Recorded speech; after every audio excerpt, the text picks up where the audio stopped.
ថ្ងៃនេះខ្ញុំចង់ទៅរកផ្លែស្វាយនៅព្រៃកុំភ្លេចប្រុងប្រយ័ត្នណាកូនវ៉ាវព្រៃនេះស្អាតណាស់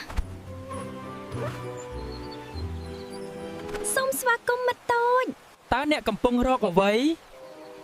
ខ្ញុំកំពុងរកផ្លែស្វាយមុនអាគមអូខ្ញុំរកឃើញហើយវាភ្លឺស្អាតណាស់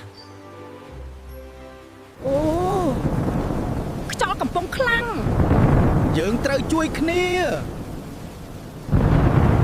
អ្នកមានចិត្តល្អខ្ញុំនឹងជួយអ្នក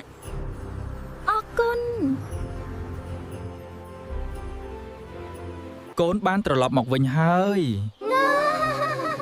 ខ្ញុំបានមិត្តថ្មីផងដែរ